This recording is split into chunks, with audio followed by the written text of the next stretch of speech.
Hey, this is Rabbi Zev Bennett. Welcome to this new series called Embodied Torah. Embodied Torah is a series that I am collaborating with for the first time with a good friend of mine by the name of Ariella Anushi. And the concept, you can kind of get an idea of what it is just from the name of the series. Embodied Torah is the idea of trying to take all of the Yesod Blocks concepts that we're sharing in all the different series that we've developed so far and that we're still developing all the time, to bring them down into the world, into our actual lives. And I don't just mean that in a practical sense, because one of the things that I learned from Ariella, which I'll introduce in a second, is that the ideas that I try to share on Yesod Blocks and things that I've learned in my own Torah explorations. So it's not just about how to actualize them in a practical sense, as if you're just trying to do them, just like, let me just do the actions now that match the underlying concepts. But Embodied Torah, the reason why we're calling the series Embodied Torah, is because the ideas of Kabbalah and all the concepts of the Torah, when you really take them the way they're supposed to go, they just fill every layer of your being. And our being, as I've tried to articulate in a lot of the other content that I've shared on Yesod Blocks, is really this. It's a vast space of our thoughts and our emotions and our physiology and our biology. And so Ariella is going to tell us a little bit about herself. She is a person who I'm both privileged to know personally, but also we have a family connection. She's also my brother-in-law's sister, which is a fun time for me to be able to collaborate with someone who's in my family in that way.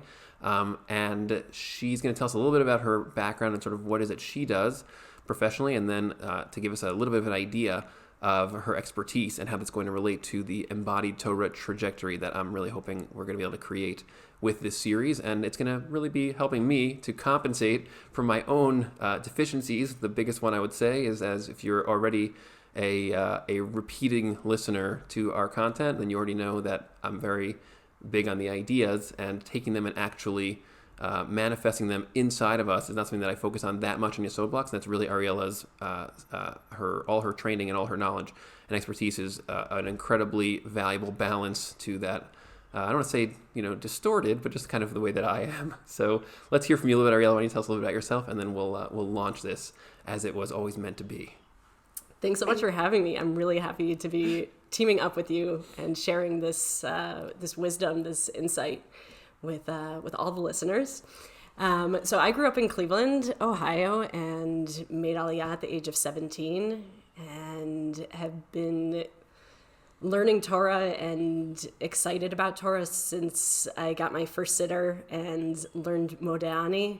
And I've been fascinated by the concept of, you look in Modani and it's Shechazarta binishmati, that I am, am I my neshama? Am I my body? And as someone who grew up with different health issues, I was always troubled by that, identifying myself as this physical body that didn't seem perfect. And I really struggled to figure out how to exist in it. And Torah has really helped guide me. And we're going to edit. All good, don't worry. We also have the dog breathing in the background. I'm trying to figure out how loud that is. Zoe, can you go to your bed? No. Okay. I'm not sure because she's really not in the range. So the microphones are targeted mics, but it might pick it up a little bit, but I'm not sure. Okay. What was I saying? Your sitter, your body, feeling like your body is not always so functional. And you can obviously gauge how much you want to say about your own physiological experiences, and then whatever you want. Yeah. That's why I'm not asking questions yet, because I don't want to pry into the areas that are more that space. So I always knew that I wanted to be involved with learning and understanding Torah on deeper and higher levels. And so I studied to be a Tanakh and Gemara teacher. Nice. And good things to study. Yeah.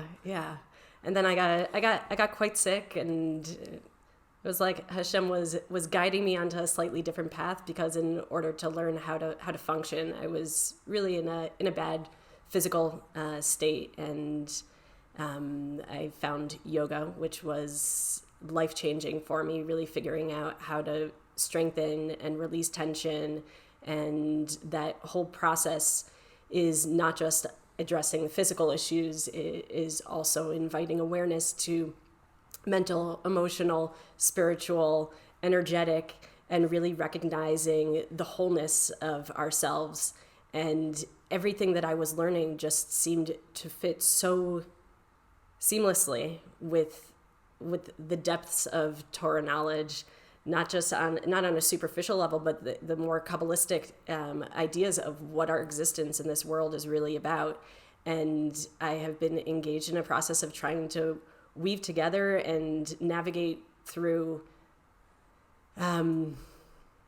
understanding how we're using and utilizing Torah to live more fully, because there is tremendous wisdom in the body, and we, from my experience, the cerebral approach that we have, this very intellectualized approach that we have to learning Torah, has served a tremendous purpose.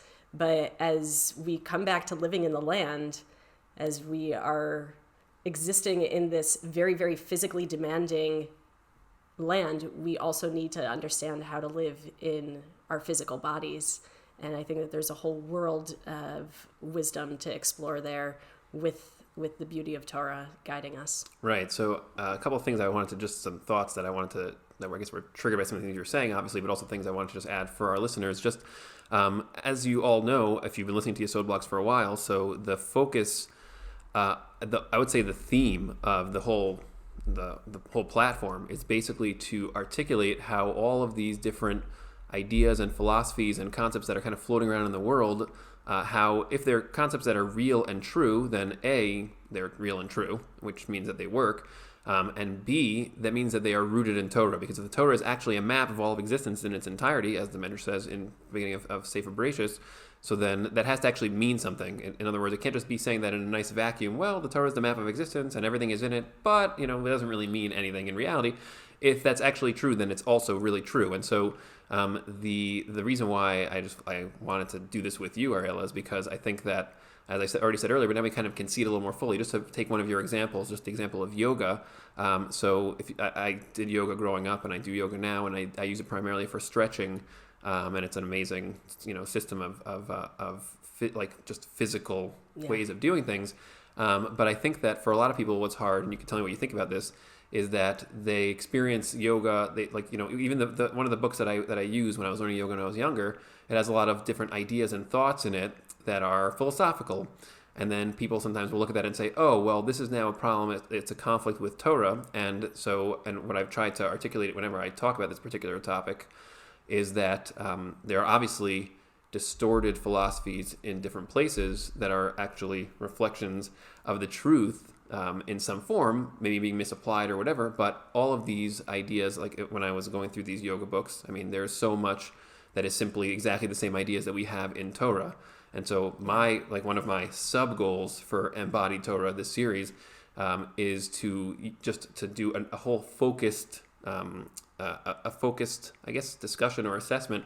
Maybe I shouldn't even say assessment, because it's really a byproduct. The focus on the area of our physical being and how we live and embody the Torah is a byproduct of sort of showing how all of these techniques and approaches and ideas are not just like these pie in the sky good ideas because they work, which is also not a bad thing, but to go to the depth of it and say, well, here's a concept in the world of yoga, which is the concept of focusing our minds or meditating, which is not just is it like harmonious with the concept of tefillah, but for those who have listened already to the tefillah series somewhat, or are listening to some of the other areas where tefillah appears, like in the Kabbalah Basic series, so then there's already this beginning of understanding that the concept of tefillah is basically focusing our minds to access the deeper layers of our own self that all the way at the root are actually Hashem's presence, and then manifest that in our ways of being. Let that almost like ripple through our emotional states, the kinds of thoughts that we think, and then the way that we behave with each other, and the way that we actually experience our own bodies on a constant basis.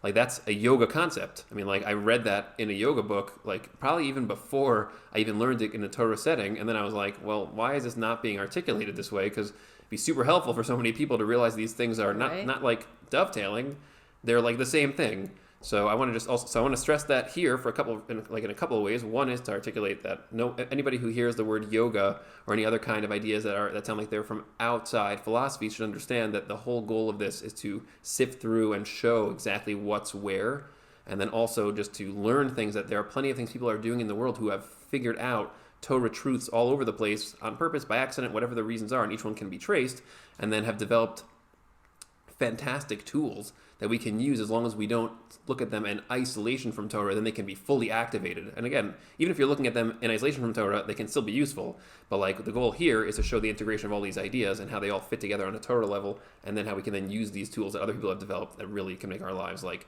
so much more deep and Torah real, that it's like launching ourselves into space with this. So yeah, this is a really important point that you're making, because I actually resisted trying out yoga for so long because it was stuck in my head that this is not Jewish, right, and I don't want to expose myself to something that's not authentically ours. And do I have the knowledge, the insight, the wisdom to be able to discern what is okay and what's not? Right. And I really resisted it. And it's so chaval, because I missed out on tremendous healing much earlier on in the process of my life.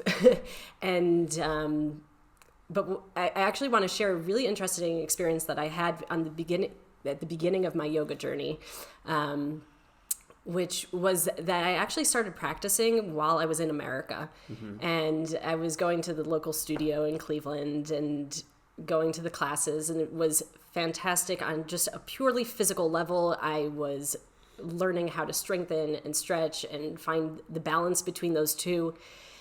And I was recognizing mental emotional shifts, and I was very guarded, because during Shavasana, which is the last part of yoga, after you do all these physical postures, you're supposed to rest. There's a concept of letting all the work that you have done integrate in on a physical level, on an energetic level. It's like sort of like letting it settle. Exactly, letting everything settle.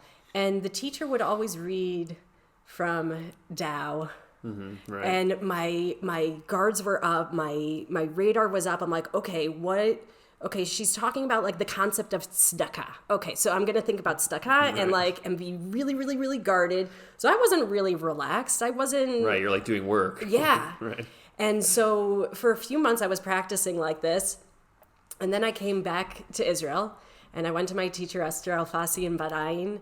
And the rain season had just begun, mm-hmm, and we're laying down at the end of a very intense and fantastic practice.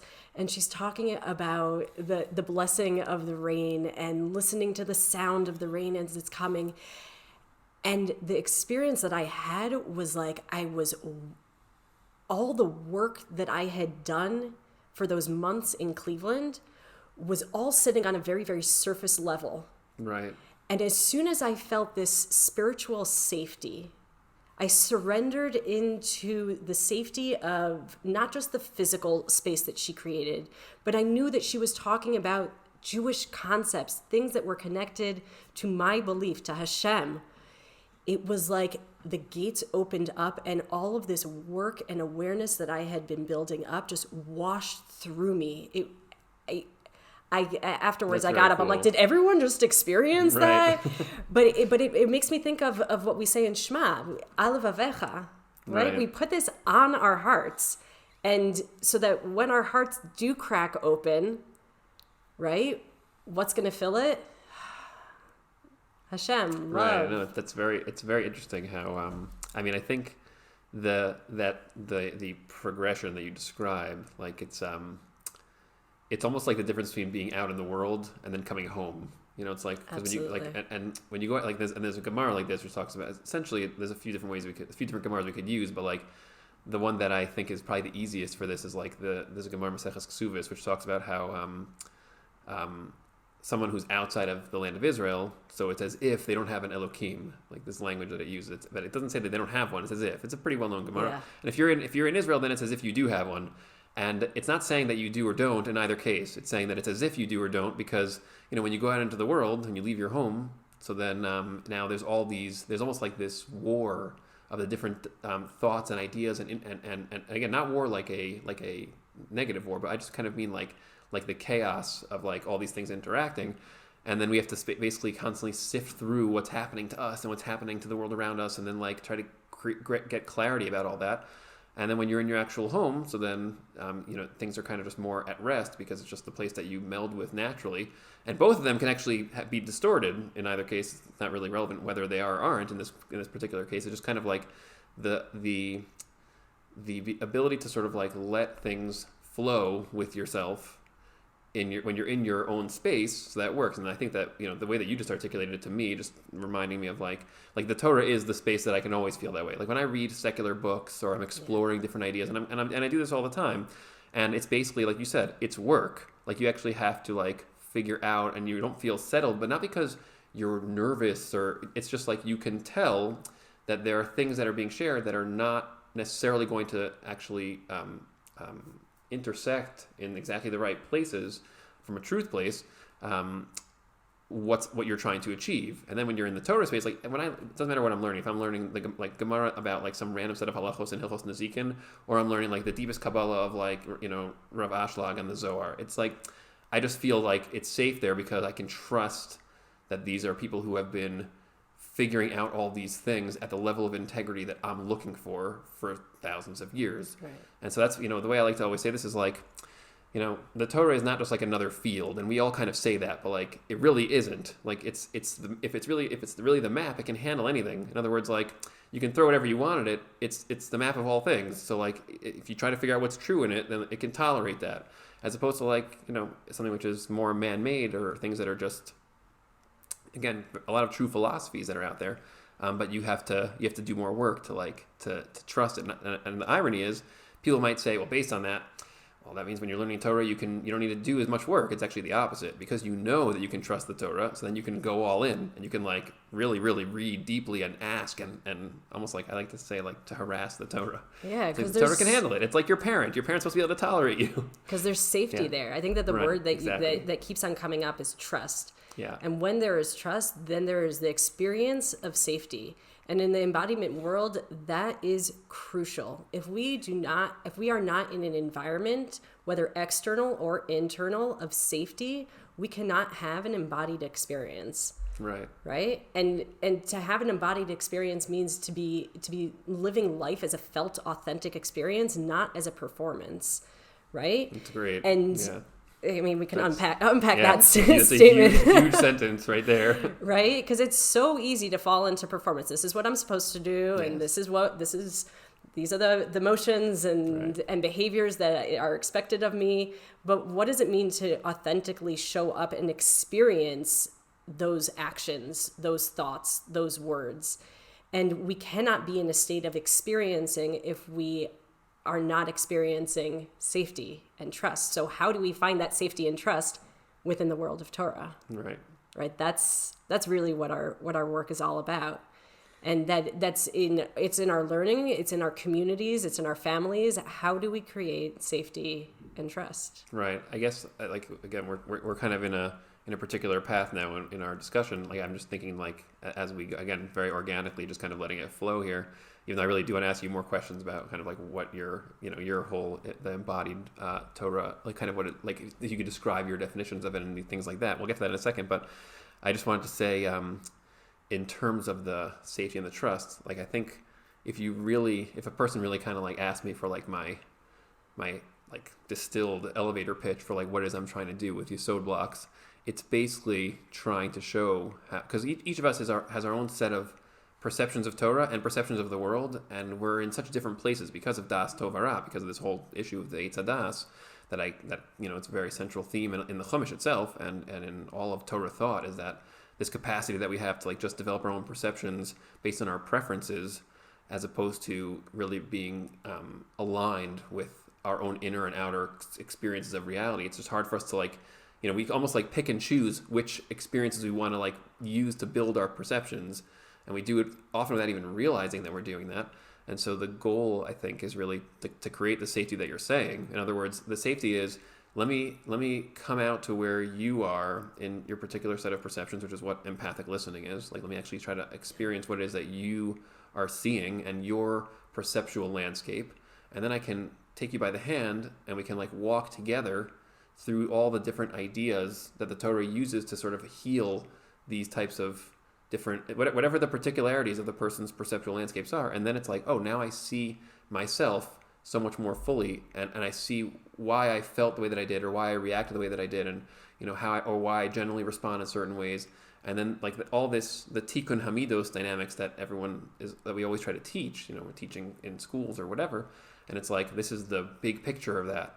And it's like, ultimately, and I don't think we often articulate it as it's about creating safety of the Torah, even though it really is that. Because if you think about it, like on a trust level, on a safety level, the idea of that is, well, I have my own things that make me feel safe that I've developed in my development as a person. And that's where I go in my mind. Sometimes it's about being quiet. Sometimes it's about arguing. Sometimes it's about being confrontational. Sometimes it's about blaming. Like, we use these different tactics to try to get what we want or to feel better about ourselves. And like often they're counterproductive because we don't always have we sometimes will misapply a particular tactic to a situation where it doesn't really belong. And then, and that's the distortions of Eitz Hadas. So then the Torah is like, it's trying to help us to see what we do and to see our way of being. And we have this capacity, this self-awareness, what's called das atzmo, like to be able to separate ourselves from our perceptions and from our emotions and our thoughts, and actually observe them and then reflect on them and then use the Torah to almost like rewrite them. And so the only thing is that if we don't see the Torah that way itself, if our perceptions, it's one thing if our perceptions of ourselves are distorted or of other people, but if our perceptions of the Torah are distorted, you can't even access it. There's no way to even see that there's something there that you could use, because it's like, well, when I was growing up, it was taught to me in this way and that way, and then we just kind of leave it that way, just like, unfortunately, how people talk about Hashem.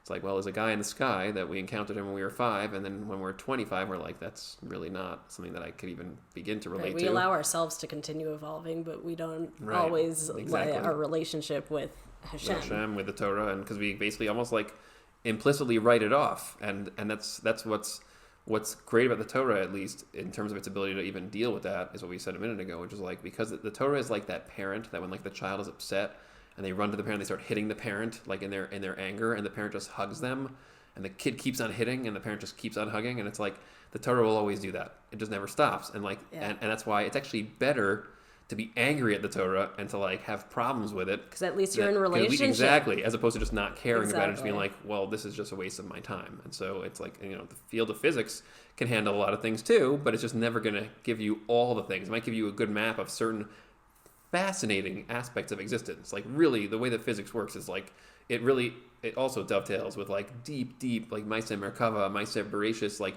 aspects of Torah. But like, it's still not going to give you like the all the layers that you need for the rest of yourself. So again, you can still enjoy that, and it's great stuff. But like, it's not going to be as embracing as what you really need. Even though truth can always handle your upsetness, but like the full truth is way more useful. And so we can encourage our listeners as a good tactic already, is like, if you have issues with the Torah, you don't see it how it's that big, then maybe you should like attack it. Go up to people, and I did this a little myself. Like, I used to go up to teachers of mine and like ask them annoying questions, because the annoying questions are the ones that get there. They get you where you want to go. It's the basic. But you can only ask those annoying questions if there's safety within that relationship, that that you're not going to be called an apicorus for asking these types of challenging questions, which is not muvan me'elav, which is not something that we take for granted. A word that you just used to describe our relationship with Hashem, and being able to punch and hit and express all of our different feelings, and the embrace that we're actually receiving from the Torah, from Hashem. So I just want to invite you and the listeners to take a moment and actually wrap your hands around your arms and give yourself a little hug for a second. Right, I'm doing it. Do this with me. Yeah. Yep. And take a moment to become aware of the sensation of your hands touching your arms, of you giving a hug, right? We can become aware of the sensation of my hand touching something, right? But we can also shift our perception to become aware of the sensation of the arms being held by hands. That's fascinating, because you're experiencing both at once, and you're the one doing both. Yeah. Right. So we can like ping pong our mind between these two sensations, and then I'm going to challenge you. Just take a moment to notice your breath as well. is it flowing? Were you holding it? I know I was holding my breath for a moment. I'm excited about talking about Right. this stuff, and sometimes It's when hard I to get do excited, breathing, we stop right, we stop during a breathing. But podcast. what can start to happen when we actually shift our perception of what it means to be in a body? Is it an internal external experience, or is there in am I just receiving information from the outside in, or am I allowing myself to receive the wealth of information that is available from the inside out as well? Right.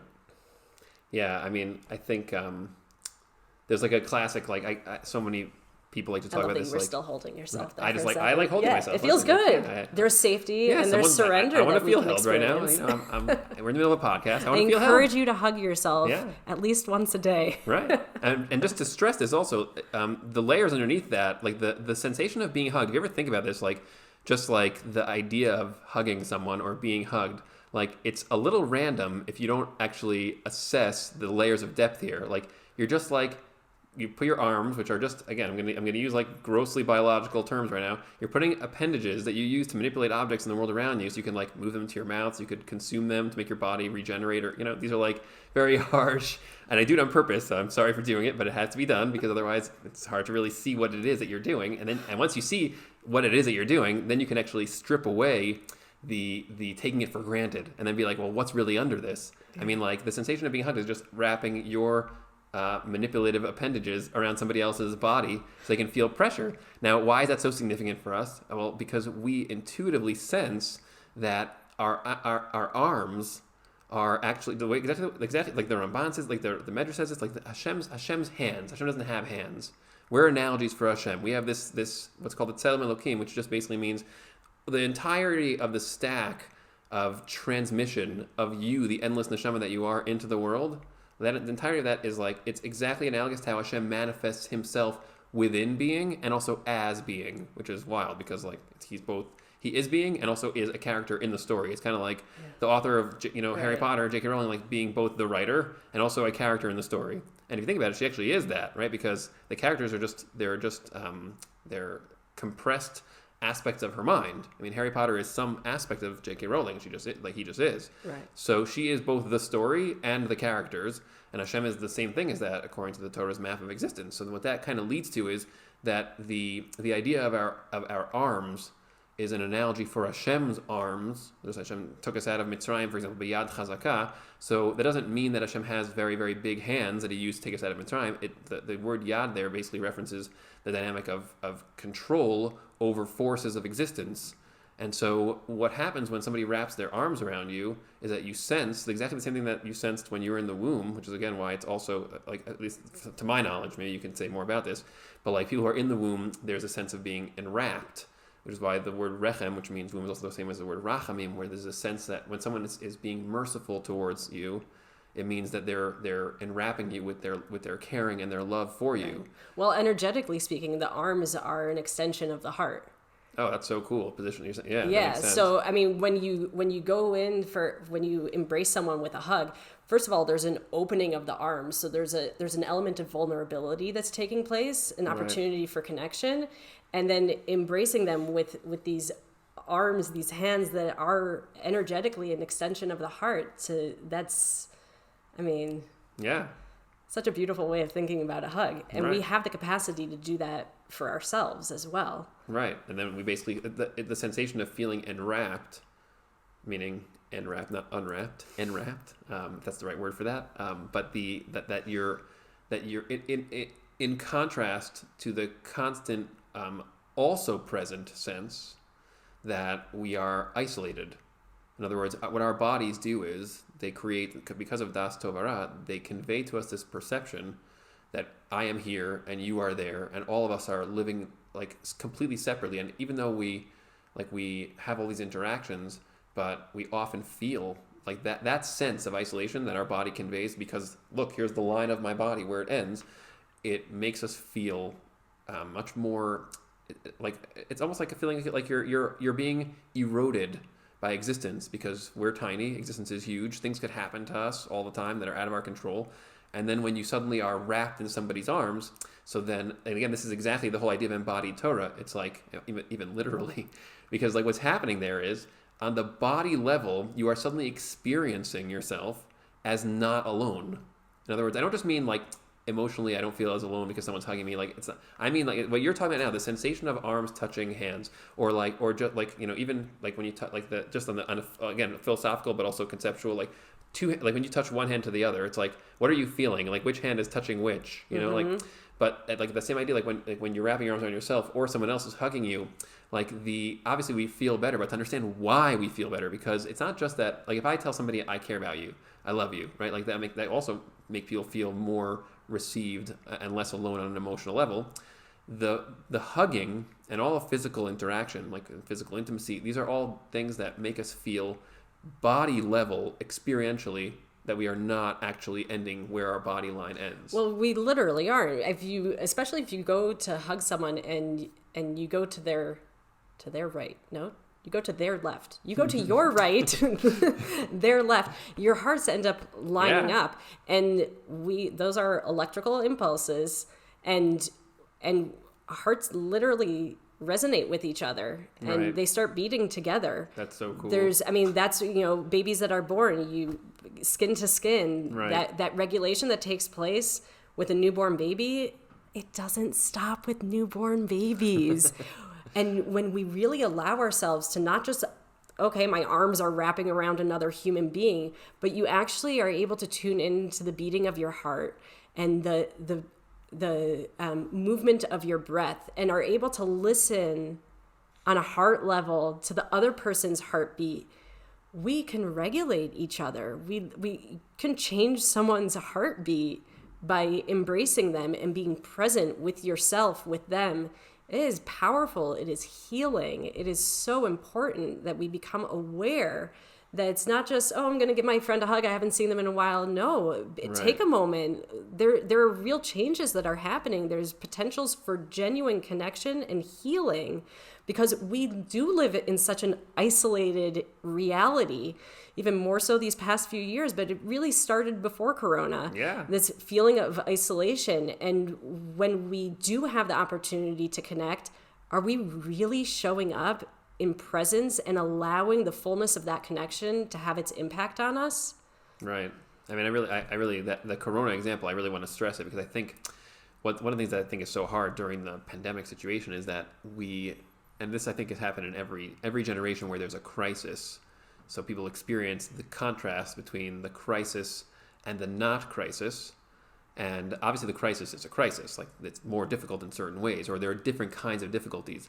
But I want to stress that, like, you know, the Torah approach to that is basically that all crises are actually subcategories of this massive crisis that we've been stuck in for like a few thousand years since the Eitz Hadas story happened. And I don't want to belittle the local crisis, obviously, of any kind. You know, people who went through, you know, the Holocaust is a good example of like a massive crisis that we spend so much time being horrified by it that it's hard to almost relate to an actual person who just had their life kind of go from like one crazy thing, from like normal life, whatever form it was, to like a crazy thing. Because we just think of it, for us, it's history, but for them it was just like that's their just regular life. Suddenly, like, everything shifted in a way that, like, for them, they had their own storyline thread going through that. You know, knocks on the door, bangs on the door, getting their stuff taken away, like, you know, crazy things that for us, we've, unfortunately, to a certain degree, we view it as history instead of really trying to live that. And it's hard to do, and I get why. You don't have to try to live that. We are living that. Because yeah. If you know anything about epigenetics, we know that we inherit trauma from previous generations. The trauma experiences of our ancestors are affecting our genes, our DNA. That's so underrated. And when we you know, we think about you know, doing tikkun in the world and trying to fix things, really being able to recognize that it's not just our own lives and it's not just our own struggles that we are addressing. We are doing this work for all the generations, all the Gilgulim before us, and here we are back in Eretz Israel, back living in the land. And how are we showing up? How are we doing this work to move forward? Right. So there's a bunch of things I still want to track back to some of the things already from before now, with the Corona example, but then also before the actual body side of it, the body experience side. Right. So what I wanted to just, like what you said about how when you hug somebody, and how we don't see it fully because hugs are something that we just kind of do. And also, and pairing that for a second with the awareness that Corona is a local crisis in a certain way, but that the larger crisis has already always been there, because our tendency is not only to take things for granted because of Das Tovara, but also to take things for granted that are positive and useful because of Das Tovara, but also to take for granted our state of isolation, which now, I almost feel like the state of isolation that we all know that we're in, we all feel it all the time, but we constantly try to use our routines to feel like it's not there, or to almost like ignore that gnawing inner sense. And then Corona is this thing which like kind of made it almost like okay to talk about isolation because it's so obvious that we're isolating. And so in tandem with that realization that like we were always isolated because our bodies scream isolation. So now we can have a deeper, almost like owning of that awareness. And then we can, in tandem, have a deeper owning of the tools at our disposal to actually work with that and deal with it. We deal with it on a regular basis. And your example of the hug, and then the example of the regulating with the baby, like those like the thing that it triggered in me right away was like, there are these very rare instances in life where you actually experientially can live through the bridging of bodies, where bodies are often experienced, again, almost always as separate. There's me, there's you, there's everybody, each person is their own body. And then there's like these very rare instances where there's bridging on the body level, where you actually experience this, the non-isolation side of bodies. And if you track those, every single one of them is this massive thing in our lives. I mean, the sexual relationship, and then giving birth to a child, and then smaller versions of that, even just hugging, which is like also has sexual overtones sometimes. And even if it doesn't, there's still this, it's still like it's not something that we do that often, and we only do with people that we're in an immediate blood relationship family with usually, or friends that we're close to, because it's vulnerable. Yeah. Like what you see is that like there are ways to do it, and and just as we own our isolation and say it's actually not just Corona, like our bodies scream this out and we don't see it, we almost don't want to admit it, because then we're almost like showing weakness to each other, to the world. Oh, like I'm okay, I'm fine the way that I am. And then like on the other side, it's like being comfortable giving hugs and getting hugs, both which are not simple things necessarily for each person. And then seeing like these are not just like side tools. In other words, it's not just kind of like, well, I can just think my way through this stuff, or just like, I just have it inside and not do any of these things. Like, no, we need on all levels of the stack. We have to be body healing. We have to be emotionally vulnerable. We have to be mentally expressive and sharing what we think, and also listening and receiving other people's mental sharings. And then all that is supposed to, flood upwards towards the top of the stack, and then help us to actually develop perceptions that are true and that are more real. Yeah. So it's interesting that you're using the word stacks in yoga philosophy. There's this concept of the 5 koshas, the 5 aspects or sheaths of a person, and we talk about the physical aspect of a person, everything that is made up of the food that we eat, right? And then more subtle than that, we have the energetic body, which is really anything that flows in the body. So classically, the example is breath, but it's also the flow of blood. It's also the flow of digestion, how we're processing, how we're nourishing and regulating the body. And that energetic body fills the physical aspect of us. Right. And then more subtle than that, we have our thoughts and our emotions. And those also fill or deplete this physical aspect of us. And then more subtle than that, we have our spiritual aspect, the spiritual level. And in yoga philosophy, they're not talking about religion.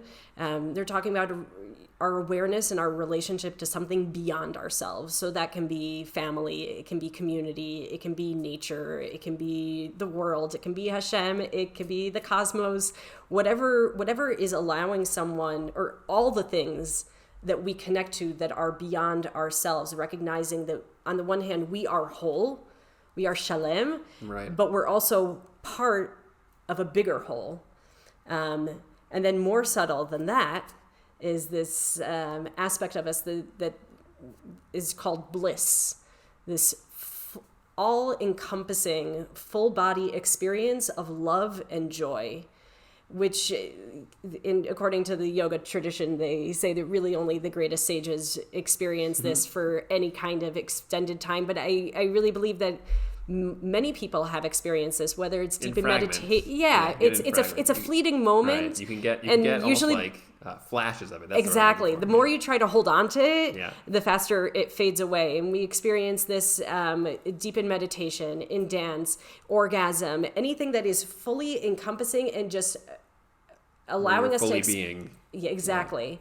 Yeah. And all of these are sheaths covering the light, the neshama that is in Sof. Right. And when we're able to recognize that we are a neshama that is infinite, and we are clothed in all of these different layers and aspects of us, we can start to understand the interconnectedness of all of these aspects. That if we want to have, so many people come to work with me because they're having physical pain. And they're like, I just want my back pain to go away. Right. Just show me the stretches. Almost like show a symptomatic I'm like, okay, well, I can help you with that. But if you really want to experience healing, you can't just work on the physical level. You have to bring your breath into it as well. And people are usually pretty open to like, okay, I can understand if I hold my breath. Go ahead and hold your breath for a few seconds.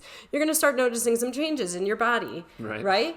And then I'm like, okay, so we're going to be working on the physical level, but we're also going to be working with the breath. But also we need to be aware of thoughts and feelings that we're having. And already some people start getting a little bit uncomfortable. Like, I don't want to be thinking about my thoughts. Right, they're not familiar areas in their mind to explore. They're not familiar, or they're not safe. They haven't experienced comfort. Exactly. Things that are not safe, you try to avoid going. It's almost like we have these patches in the garden of our mind that are not mowed or have no landscaping there because they scare us. But when we're having when we're restricting ourselves from experiencing our thoughts or our emotions, that's going to have an effect on our breath. Or if we hold our breath or restrict our breath in a certain way, that's also going to have an effect on our thoughts and our emotions. Right. And recognizing the interconnectedness of all of the different aspects of ourselves. And really our work is finding where's the access point. And that access point can change at different stages of our lives. That access point can change for different situations, different things that we're trying to address. But once we recognize the interconnectedness of all of these different aspects, we can more intelligently and effectively find the balance within all of those so that our neshama can be shining out. Right. We can be experiencing this world and sharing light in this world that is healing, that is nourishing. Which basically have a full conduit all the way from Hashem at the root straight out into the world in a complete one. And basically what's called the Aftas HaKoleles, that all of it is included. All of the different parts are all lined up, and then the shining not the movie The Shining, but like the shining. Thanks for the clarification. Exactly. Those who were confused for a moment there. In terms of the sheath concept, so I mean that's just straight. Like, there's two analogies that are used in Chazal basically for the what's called the olamos. So and there's 5 olamos basically, which is the same 5 things, and they're analogous to the 5 what we'll call 5 levels of the neshama. The word neshama doesn't really fit there because neshama is actually the 3rd level in the middle of that. So there's nefesh, ruach, neshama, chai, yechida. Yechida is like the bliss concept that you articulated essentially, or even like yechida trying to get out of yechida. You could even articulate it as that. But the two structural patterns there are it's either done in a linear way from up and down, which is why the word I use is the stack for that. But then the layered way, which is basically from in to out, from inner to outer and outer to inner, or this past Shabbos I saw Rav Ashlag uses an actual onion as the analogy. It's like these layers that then are not, instead of being up and down, it's just from all the way within you, the root of you, all the way to the outer form of the world, and all of existence has those same layers. Like the Medrash says also in Parshas Yisro that Hashem ripped open all the layers of existence, and Bnei Israel suddenly saw the totality of who they were and who Hashem is and who kind of what everything is, and they just left their bodies because it was like, well, our bodies are nothing to do with that. Almost, it's like they're just the very edge of it, and they like essentially expanded to fill the space that they're intangible, endless, shining light selves that they are. Something just was like, hey, I don't need to be this small. I'm actually gigantic. So that's essentially trying to access that through all these things. I guess I wanted to say one other thing. from what you said. Oh, just again, in terms of the yoga language, I mean, it's very fascinating to watch how these constructs, the example of sages that reach that state. So we have that exact same language as our language. In other words, I would even just look at that and say, the reaching of Yechidah, having those flashes of like, that it's there, and you have a moment of that where you're like, where everything clicks for a second. So like that's actually, it can be accessed with this long-term investment. The Torah basically is depicting for us how the more you really, really do this stuff and you take it through all the levels, exactly how you described, then that's really that's what we're trying to get to. And that's actually doable. Like the Rambam writes that at the end, towards the end of this phase, when we start getting towards the phase where the Eitz Hadas starts to almost weaken, and then we can actually see things more clearly again, and then we get towards Olam Haba, which is like where our bodies are fully aligned with our neshamos, and we can actually live without disease and without death, and we're like fully shining in that way, incrementally more and more and more. Like that's where we're trying to get to. The Rambam writes that can happen. It will happen as we get to this phase. And I think we're within 200 years, even less, of the full culmination of that till we get to the real Olam Haba like state where people are starting to get woken up from being dead and things like that. But like that target makes it, at least for me, and I think for a lot of people, it makes it so much more like, I don't want to say alive, but also just like purposeful in what we're doing. Yeah. We're not even as you said, it's not a religion. Torah was never a religion. And it was a map of what is, and then what is, because we have a hard time always thinking at this level and talking at this level and being at this level, so we have to start simplifying it into rules and ideas that are like more palatable, especially for younger people, and teaching our children, and then some things can get lost. Yeah, and creating it shrinks. Boundaries, exactly, and literally embracing us, knowing where we begin and end, right. And where the rules and it's compressed. It compresses a lot of things, and that's not bad. We need it in order to function sometimes, because you can't always function at this level. Like each person has their life situations, like different things that are going on. But the idea is to at least almost like to know what the target is, even if you can't. That's exactly what it says in the end of Parshas Yisro. Like, why did Hashem do this traumatic ripping open of existence for us? Like he says, the reason is that you could have yira, and yira is always translated as fear, which is unfortunately a compression of a concept. But yira means awareness of the presence of another self, and in this case, it's the super self that's behind all being. So even if we don't see that all the time, the sense of the largeness, I guess you could say, it's not really the right word, but like the bigness of being, expansiveness, there we go, great word, is like, you get the imprint of that, and then it's like, oh, that's where, like I could become that a little, and like I had an experience, where I was in that state for a minute, and then it's like, I want to become more of that. Okay, how do I do it? And once you've experienced it, it's something that you yearn to go back for. And I think I was just listening to a shir with Rav Shlomo Katz, and he was talking about the concept of yira as something we've experienced that closeness,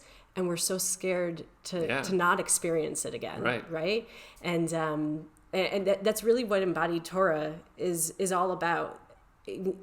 Inviting, knowing that we have the option to invite all of these different aspects of ourselves to every aspect of Torah learning and practice and experience. And it's shifting from the concept of experiential learning, which is super important, where we're using our body in order to learn and understand everything that we're learning.